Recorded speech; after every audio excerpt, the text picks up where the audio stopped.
In this section, we are going to talk about some physical applications and using our skills of integration to take a look at some physics concepts. So let's start off by talking about density and mass. So density is the concentration of mass in an object, and mass is measured by taking the density times the volume.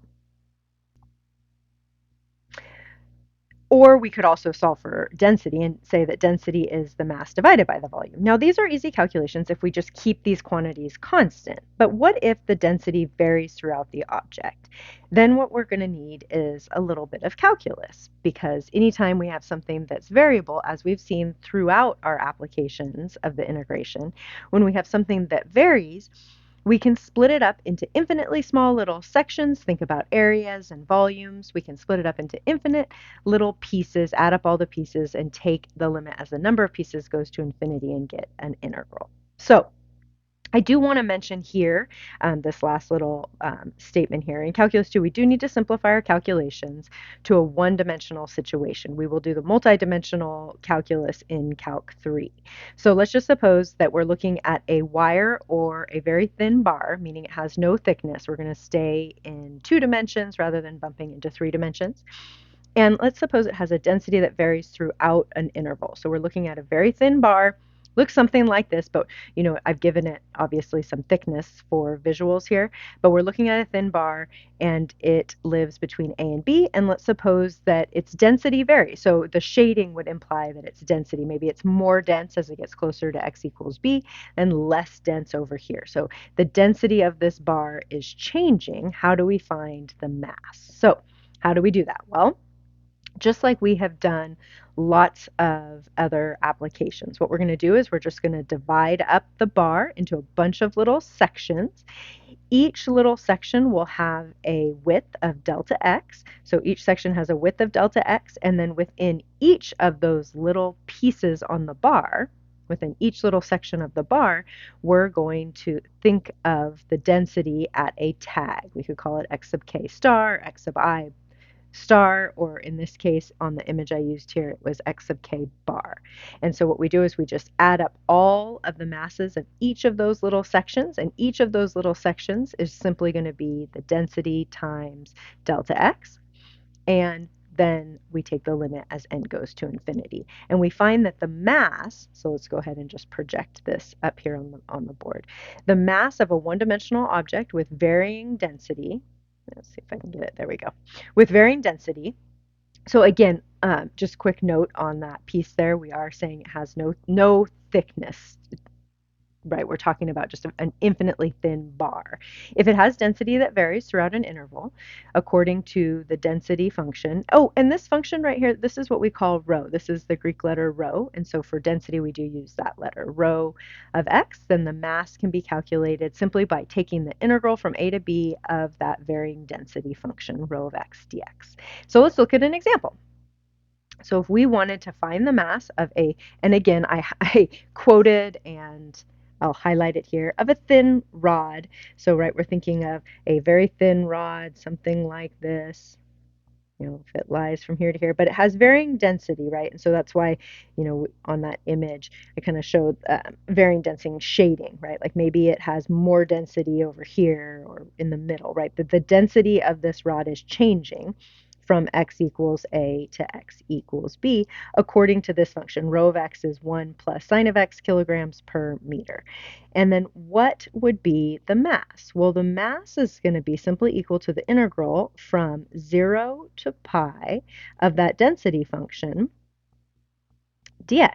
So it's just going to be the integral from 0 to pi of 1 plus the sine of x dx. And then we just use our integration strategies. This is a very basic integral, so this becomes x minus the cosine of x, evaluated from 0 to pi, and that's going to be pi minus cosine of pi minus 0 minus cosine of 0. And that's pi. The cosine of pi is -1, so that's pi plus 1. And then we're subtracting cosine of 0 and -1. And we end up with pi plus 2. And that is the mass of this thin bar, and it is in kilograms. If we want to think about the units, this is kilograms per meter. And remember, we're multiplying it by that infinitely small little, we're dividing this up into n little sections, and each of them of width delta x. And delta x is in meters. When we take the limit as n goes to infinity, that becomes the differential. So we've got kilograms per meter times meters. And so our units here, our mass is in kilograms. Let's talk on this video about one more physical application, and that is this idea of work. So another concept in physics is work, and work is a measure of the physical energy that is exerted to perform a job or a task. And so that's going to depend on a couple of things. Work depends on both the force that is applied to compute the job or the task, but it also depends on the distance that is covered to perform that task. So let's think of this example that I put here on the board. I said, what if we had a stalled car and we were pushing that car? You and all your buddies get together and you push that car a distance. Well, then the work that is performed, right, the work that is exerted is the force that is applied times the distance that is moved, that the car is moved. That is how we compute work. It is a measure of force times distance. Now, quick note, there is no work computed. So let's just suppose let's suppose the stalled car is actually a stalled big rig, and you and all your buddies get together and you're pushing on that big rig and you move it a distance of 0 meters. Well, then no work is actually computed. So keep in mind that work is a measure. You might be exerting a lot of force, but if you don't move that car at all, then the work that is computed is 0. Okay, if there's no distance. So the amount of work you do depends on 2 factors. It's the force and the distance. So work is a measure of force times distance.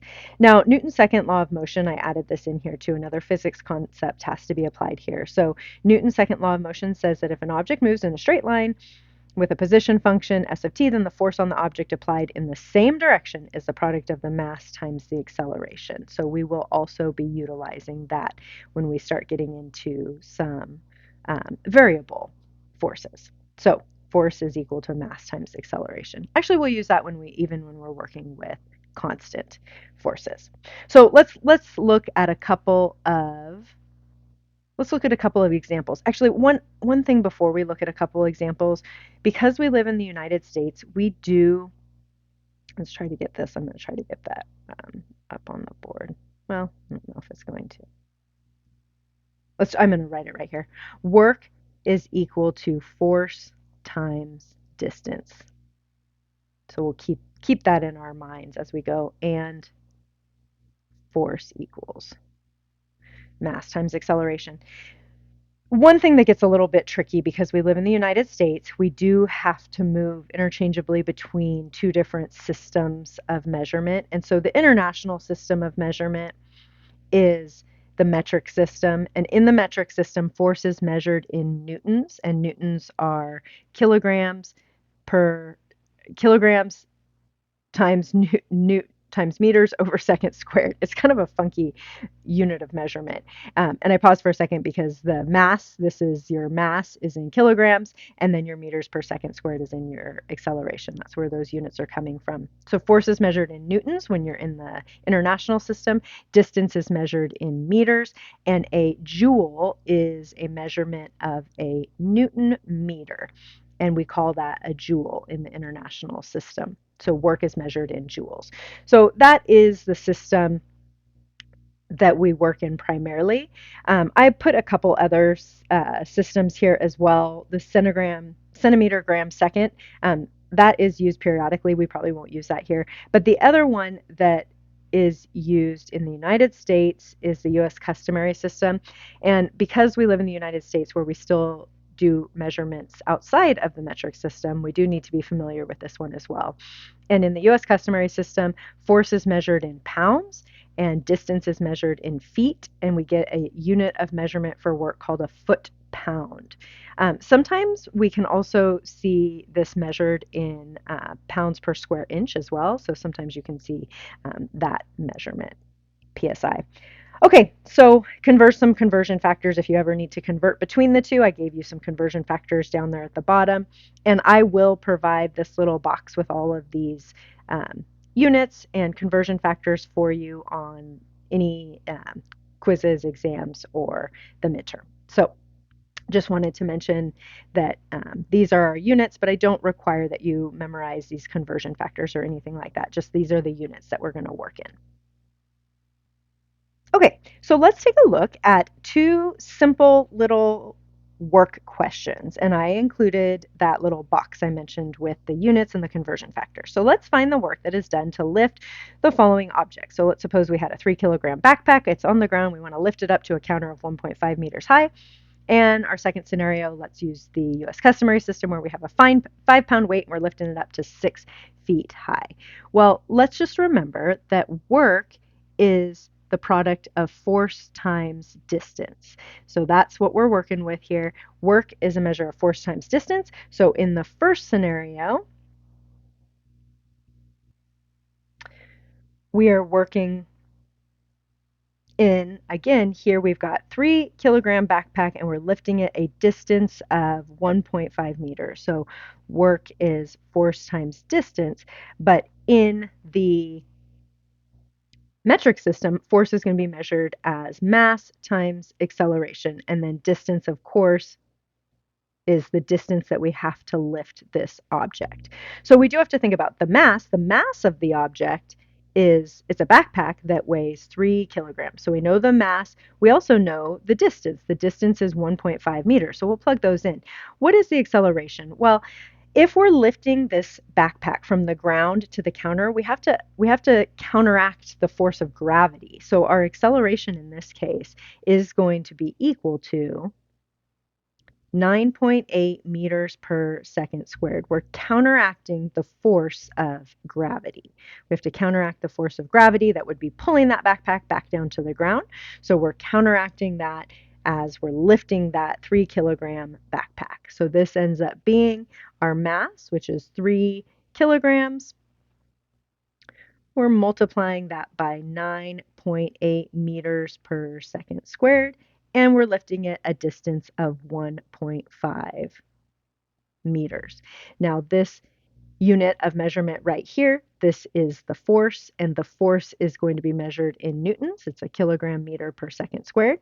So that right there ends up being 29.4 newtons. I use my calculator, obviously, on that one, times 1.5 meters. When we multiply those two together, we end up getting, let's see on the calculator, 44.1. It is this kind of funky measurement of, right, and if we'd left all the units in there, especially for the Newton, it would be a real funky measurement. But a Newton meter is what we call a joule of work, and we can abbreviate that with a J. So there is our answer. It would take 44.1 joules of work to lift that backpack off of the ground up to a counter of 1.5 meters high. Well, how much work is done to lift a 5-pound weight from the ground to 6 feet high? Well, here we have to notice that we are working in the US customary system. So whereas over here, this was in the metric system, here we're working in the US customary system. So when we work in the US customary system, work is still the same measurement. Work is still a product of the force it takes times the distance that it is lifted. So the force of whatever we're lifting times the distance. But in the US customary system, force is actually measured in pounds and our distance is measured in feet. In this case, we're measuring it in feet. So our work will be a product of a foot-pound. It'll be a foot-pound when we get done with it. So here, this is the actual force. The force is 5 pounds times the distance, 6 feet, and we end up with a work measurement of 30 foot-pounds.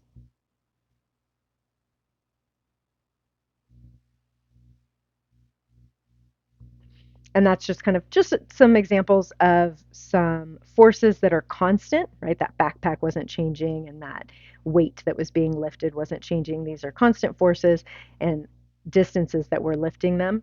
but it gives us a chance to just talk about, I guess, the units of measurement and working within the two different systems.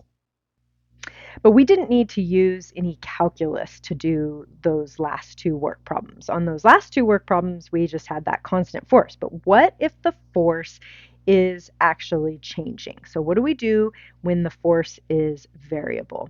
And when the force is variable, we do need to use some calculus. So again, we'll remember that work, this concept, this physics concept of work, it's a measure of force times distance. And if we had a variable force across an interval, what we could do is we could just divide up the interval that we're moving this object, whatever the object is being moved across, is being moved from A to B. We could just divide that up into delta x, call it b minus a over n, little subintervals. Divide that up into little subintervals, so we're just taking our interval from A to B. We've got some kind of force, variable force function here. We're just dividing our interval from A to B up into a bunch of little subintervals. On each subinterval, we're just going to pick a little tag, and we're going to say, what's the force on that particular, we're going to let the force on that particular subinterval be equivalent to that force at x sub k bar, and then we're going to calculate the work at each of those on each of those little subintervals. It'll be that force times the distance of that subinterval, which is delta x. We're going to add all of those up, and we end up getting the sum from I equals 1 to n of a bunch of variable forces times distance moved on those subintervals, and then we let the number of those subintervals go to infinity, and we get a integral. So again, we're applying a physics concept, but this time rather than with that constant force, like with the backpack or the weight that was being lifted, if the force is varying as the lifting is occurring or as the movement is occurring, it doesn't have to be lifting, it could be pushing something along a straight line. If f of x is the function that describes the force, then if it's variable force and we're moving an object from x equals a to b, then the work is equal to the integral of the force times dx. And so we can use that anytime we have variable force. And we'll end this video with a simple example of variable force related to springs. So springs, if we have a spring, it has what we call a spring constant, depending on how springy it is, how tight the spring is wound, I guess. So the force that is required to stretch a spring x units beyond its natural length, and so here I have a little picture down here. This is the force function, force equals k times x. The further you stretch it, the more force is needed. And K is what we call the spring constant. So that's how springy it is. So that spring constant is a measure of how springy or how tightly wound the spring is. So if we have a spring and its equilibrium point is, let's call that x equals 0. So at equilibrium, x equals 0, the force needed to stretch it beyond its equilibrium point is given as k times x. And since it's a simple force function, but that is a variable force. So since it's a variable force, if we wanted to compute the work needed to stretch a spring from a to b, we simply take the integral from a to b of f of x dx, which would be the integral from a to b of k times x dx. And so we can apply this to figure out how much work is done by a spring when it is stretched or even compressed. We can use this for compressions as well. So let's take a look at an example. Okay, so I carried our equations over from the previous page, and if we have a spring and it has a natural length of 20 centimeters, so let's draw a little picture. We've got a spring. I don't know, this is just kind of its base. Here's my spring, and here is its natural length from here to here. This is a length of 20 centimeters. Now we're going to take that spring and we're going to be stretching it beyond its natural length. So this point right here, its natural length is going to be my equilibrium point, x equals 0. And it says, we're given some information here. It doesn't actually give us the spring constant, so we're going to have to figure that out. It says a 25 Newton force is required to stretch that spring. So that spring is stretched from its natural length out to a point of x, a length of 30 centimeters. So it goes from 20 centimeters out here to I'm going to draw this underneath. So we go from 20 centimeters, if it is stretched out to a length of 30 centimeters. Let's think about what that would be from equilibrium. So equilibrium is 0. This length right here is 10 centimeters. So this would be x equals 10 centimeters. Now I notice on here that I am working in centimeters, but I'm in the metric system, so I need to be working in meters for my forces and my work here. So let's go ahead and do a quick conversion. 10 centimeters is 0.1 meters. Obviously 0 centimeters is 0 meters as well. So do a little bit of a conversion there to get that. So to stretch this spring from 0 meters to 0.1 meters, it took 25 newtons of force. So let's use that statement to figure out our spring constant. So find K, the spring constant. So we're given a little, rather than being given the spring constant, we're given some information we can use to find it. So the force needed to stretch the spring 10 centimeters or 0.1 meters is equal to 25 newtons. And I know I've got to work in the metric system because remember newtons is in meters. So we want to make sure we convert from centimeters into meters here. So let's go ahead and solve that. So the force when x is 0.1, K times 0.1 equals 25. So my spring constant is 250. So that's my spring constant. So for this spring, the variable force function is 250 times x. All right. So the question wasn't what's the force, the question was, that was what we needed to find the spring constant. The actual question asked here was how much work is required to stretch it from 20 centimeters to 25 centimeters. So my little picture there, I'm gonna redraw the picture over here where we're calculating work. So because now I want to stretch it only to 25 meters. So here's my spring in its equilibrium state where this is 20 centimeters, and I want to take it and I want to stretch it beyond that, but only to not as far as that first piece of data. This is x equals 0. I'm going to work straight in meters. So this is x equals 0, and I want to stretch it all the way out to 25 centimeters. So that's a distance here of 5 centimeters. So that would be at 0.05 meters that I'm stretching it. We already know the spring constant. So we're going to calculate the work is going to be the integral from 0 to 0.05 of k times x dx, but we know k. We just found k based on the initial information given in the problem. So that's the integral from 0 to 0.05 of 250x dx. There's my variable force. My force is going to take more work the further I stretch this, and that spring constant needs more force to stretch it further. So this is going to be 250x squared over 2 from 0 to 0.05. That's going to be 125x squared from 0 to 0.05, and that's going to be 125 times 0.05 squared minus 0. And when I plug that in, I'm going to grab the calculator real quick. That is going to be 0.3125 joules of work. And that's how much work it takes to stretch this spring from its natural state of equilibrium at 20 centimeters out to 25 centimeters. So on that particular one, we had to do a little bit of work to find the spring constant. If the spring constant had been given at the beginning, we would have been able to just plop it in, take the integral of the force function, but we had to do a little bit of work to find that spring constant and think about Hooke's law here. Hooke's law says that a spring, in order to stretch a spring, x units beyond its state of equilibrium is k times x, where k is the spring constant. Okay, this video was a little quick intro to some of our physical applications, and we'll continue to work with a few more physical applications and a little bit more with work on the next video.